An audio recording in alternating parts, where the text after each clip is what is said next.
प्यारे बच्चों, हम लोग तैयारी कर रहे हैं क्लास 11th को लेकर के चले हैं और बहुत ही इंपॉर्टेंट टॉपिक डिस्कशन चल रहा था हम लोगों का, जिसका नाम था मैटर। हमने टॉपिक मैटर पर ला करके छोड़ा था और हमने कहा भी था कि आपसे एनसीईआरटी को लेकर के हम लोग चलेंगे। जबरदस्त प्रिपरेशन आपकी होगी और इसमें आप बिल्कुल हमारे साथ बने रहिए और हम आपकी इस प्रिपरेशन में पूरा सहयोग करेंगे। आप जानते हैं कि मैटर को अगर हम लोग देखते हैं तो मैटर कितनी कैटेगरीज में होता है। मैटर आपको पता होना चाहिए कितनी कैटेगरीज में है। आपको ध्यान दीजिए कि मैटर यहाँ पर आपको दिखाई दे रहा है। Number 1 solid matter, number 2 liquid matter और नंबर 3 गैस मैटर। तो matter is divided into 3 types, solid, liquid और गैस। अगर हम लोग इसके क्लासिफिकेशन को भी देख लेते हैं तो क्लासिफिकेशन भी आपको यहाँ पर दिखाई देगा कि मैटर को दो पार्ट में डिवाइड किया गया। एक मिक्सचर होता है और एक प्योर सब्सटेंस होता है। मिक्सचर होमोजीनियस और हेट्रोजीनियस होता है, जबकि प्योर सब्सटेंस एलिमेंट और कंपाउंड में डिवाइड होता है। ऐसा आपको ध्यान में रखना पड़ेगा और ये इंपॉर्टेंट इसलिए भी है क्योंकि पेपर में भी इससे जुड़ा हुआ क्वेश्चन एग्जाम में पूछा जा सकता है, संभावना पूरी तरीके से है। तो आप जानेंगे अब क्या समझे आप, मैटर कितने टाइप का हुआ, दो टाइप, एक मिक्सचर और एक प्योर सब्सटेंस। और मिक्सचर कितने पार्ट में, एक होमोजीनियस मिक्सचर और एक हेट्रोजीनियस मिक्सचर हुआ। और प्योर कंपाउंड को आपने एलिमेंट और कंपाउंड में डिवाइड, प्योर सब्सटेंस को एलिमेंट और कंपाउंड में डिवाइड कर दिया। अब आ जाते हैं हम लोग एक एक बात कर लेते हैं। सबसे पहले मैं आपसे बात कर रहा हूं कि जो सॉलिड होता है, सॉलिड, अब आपने सबसे इंपॉर्टेंट एग्जाम्पल देखा होगा पानी को। अगर आपने आइस लिया है, आइस को अगर आप गर्म करेंगे तो वाटर बनेगा, लिक्विड बनेगा, और उससे भी गर्म करेंगे तो वेपर्स बन जाएंगे। लेकिन गैस यानी वेपर्स को ठंडा करेंगे तो लिक्विड, और लिक्विड को जब ठंडा करेंगे तो सॉलिड बन जाता है। तो यानी कि अगर हम लोग कंसीडर करें तो मेनली 3 स्टेट्स मानी जाती है मैटर की, सॉलिड, लिक्विड और गैस। तो आप ये ध्यान दीजिएगा कि मैटर को कितने पार्ट में डिवाइड किया गया है। मैटर मेनली 3 कैटेगरी का होता है, जिसको आप बोलते हैं सॉलिड, लिक्विड, गैस। तो ये बात आप ध्यान देनी पड़ेगी। और मैटर को डिवाइड किया गया 2 पार्ट में, एक मिक्सचर कहलाता है, एक प्योर सब्सटेंस कहलाता है। तो यहाँ पर हमने मिक्सचर लिख दिया और प्योर सब्सटेंस लिख दिया। ये बात अभी आपने क्लासिफिकेशन में देखी। अब मिक्सचर क्या होता है, मिक्सचर कंटेन्स पार्टिकल्स ऑफ 2 और मोर प्योर सब्सटेंसेस। जैसे कि मान लीजिए आपने पार्टिकल मिलाने, सपोज कर लेते हैं, एग्जाम्पल के तौर पर ले लेते हैं डिफरेंट टाइप के। जैसे कि अगर आपने NaCl के अंदर पानी मिला दिया तो 2 कंपोनेंट मिल गए। अब 2 कंपोनेंट मिले, एक जैसे दिखाई देंगे तो एक होमोजीनियस कहलाएगा और दूसरा क्या कहलाएगा, हेट्रोजीनियस मिक्सचर कहलाएगा।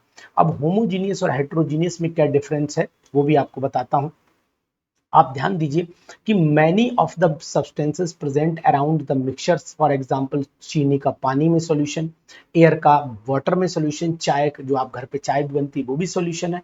अब सॉल्यूशन 2 कैटेगरी के आपने बताए, जैसे कि नंबर 1 होमोजीनियस और हेट्रोजीनियस। होमोजीनियस कौन से होते हैं और हेट्रोजीनियस कौन से होते हैं, मैंने आपको एक प्रैक्टिकल भी इसमें लगा रखा है। जैसे अगर हम लोग ये कहें कि चीनी को पानी में घोला, मान लेते हैं ये हमने कंटेनर लिया, मैंने एक एक्सपेरिमेंट भी लैब में करके दिखाया है। ये चीनी ली और चीनी को, ये मैंने यहाँ पर पानी लिया, वाटर लिया, और वाटर के अंदर हमने इसके अंदर, वाटर के अंदर घोल दिया क्या, शुगर घोल दी, यानी चीनी घोल दी। अब अगर चीनी घोली तो थोड़ी देर में आपको बिल्कुल एक जैसा सॉल्यूशन दिखाई देगा। अब ये एक जैसा सॉल्यूशन क्या कहलाता है आपका, ये कहलाता है आपका होमोजीनियस। अब ऐसे चॉक पाउडर घोल दीजिए तो फिर आप चॉक को नीचे बैठा हुआ देखेंगे, यहाँ पर नीचे बैठा हुआ देखेंगे, इसको बोलते हैं हम लोग हेट्रोजीनियस सॉल्यूशन, तो मिक्सचर बोलते हैं। तो इसका मतलब हुआ कि अब आपके सामने 2 तरीके के मिक्सचर हो गए, एक होमोजीनियस हो गया और एक कौन सा हो गया, हेट्रोजीनियस। याद रहेगा आपको, याद रहेगा ना। तो ये हो गया आपका होमोजीनियस और ये हो गया आपका हेट्रोजीनियस। अब आ जाते हैं हेट्रोजीनियस का एग्जांपल भी मैंने आपको बताया कि जैसे कि डस्ट पार्टिकल, अगर मान लीजिए धूल के पार्टिकल हवा में है तो वो होमोजीनियस नहीं, हेट्रोजीनियस कहलाएगा। जैसे धुआं टाइप का होता है तो हेट्रोजीनियस कहलाता है। अब अगर मान लीजिए mixture of salt and sugar grains pulses along with some of the dead particle, ऐसे मान लीजिए चीनी में, चाय की पत्ती में चीनी गिर गई, चीनी की पत्ती में चाय गिर गई, है ना, या फिर चावल में दाल मिल गई।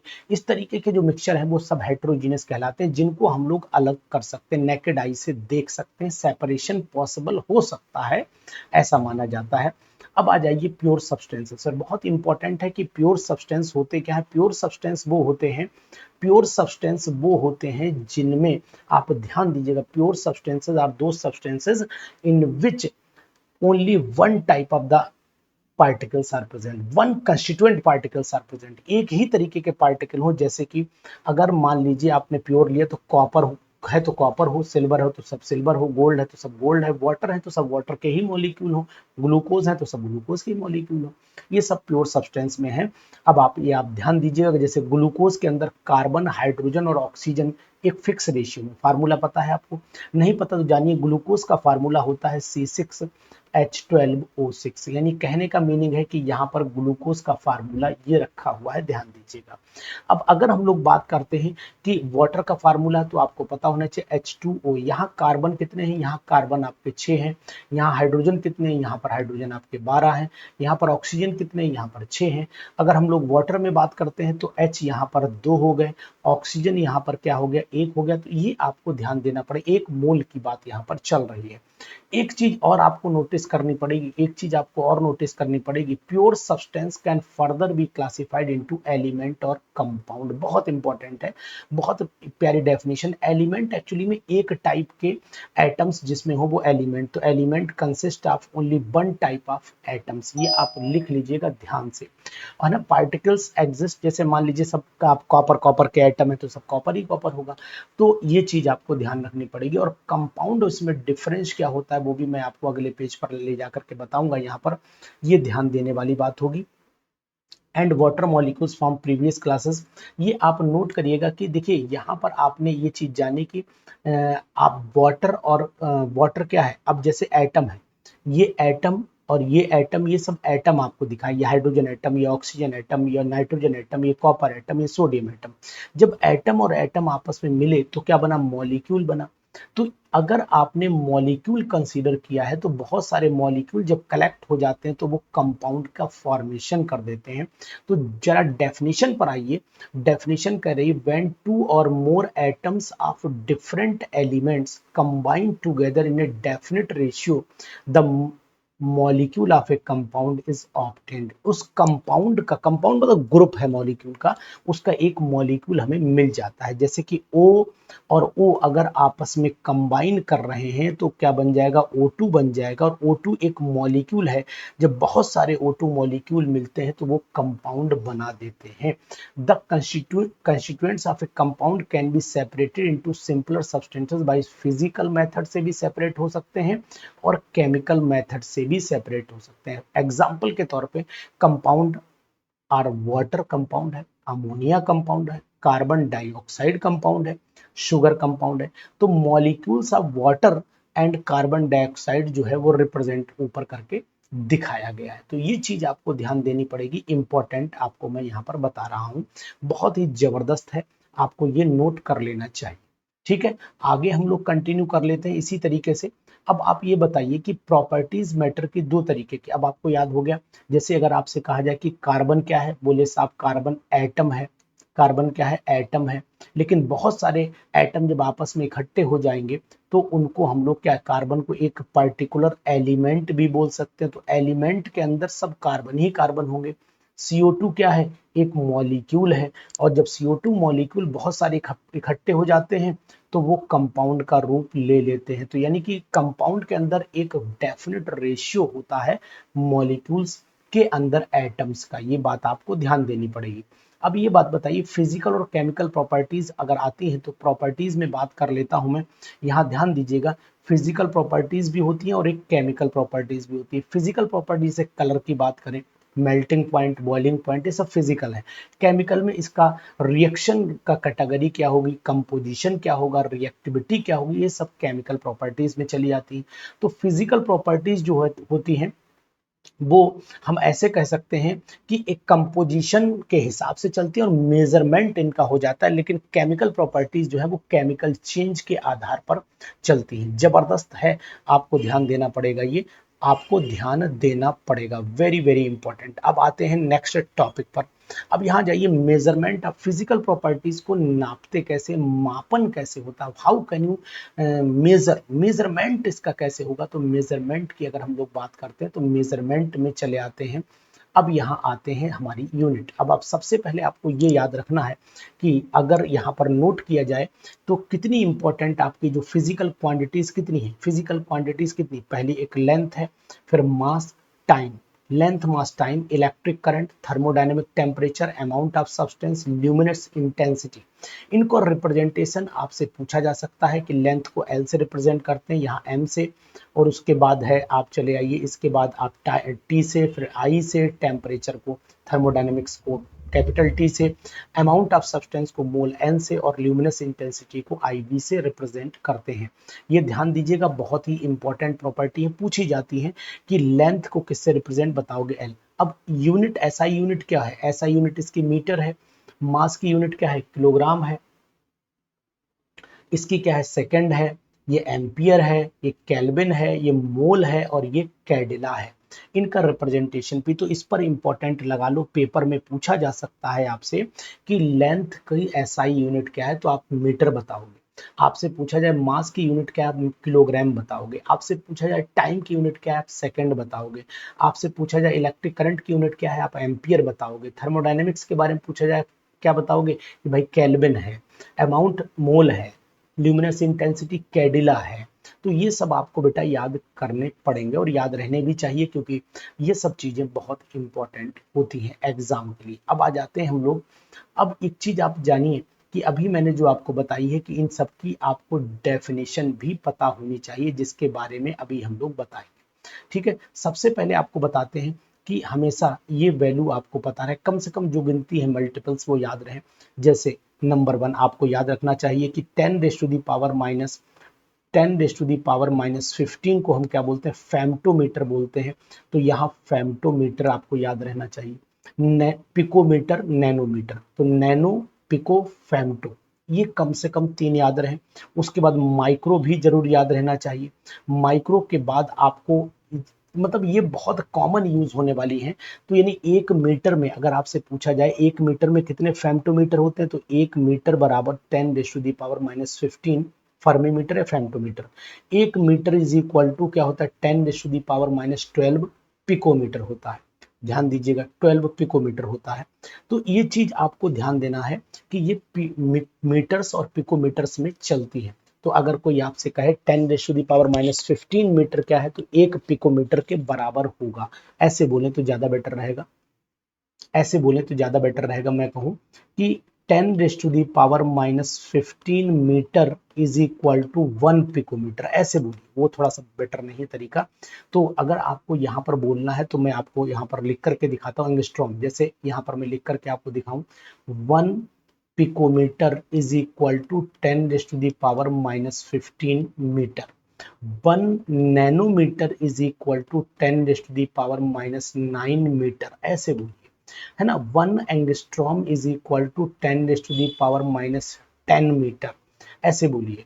1 micro 1 micron is equal to 10 raise to the power minus 6 metre. तो ऐसे याद रखना पड़ेगा आपको, ये आप निश्चित तौर से ध्यान दे लीजिए, बहुत ही इंपॉर्टेंट बात है, याद रहेगी ना आपको। चलिए शाबाश, वेरी गुड।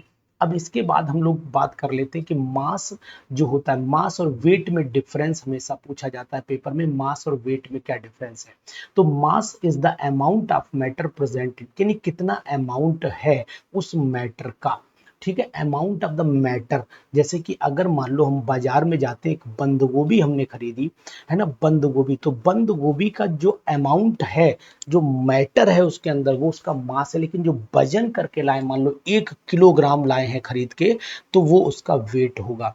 तो वेट फोर्स के कारण होता है। तो weight is the force exerted by the gravity on an object. ये पेपर में क्वेश्चन पूछा जाता है कि व्हाट इज मास। तो mass of a substance is the amount of the matter present in it, while the weight is the force exerted by the gravity on the object। यानी कि मान ली तौले को तो फोर्स लगता नहीं लगता, तो वही चीज आपको, तो बाजार से आप क्या खरीद के लाते हैं, मास खरीद के लाते हैं।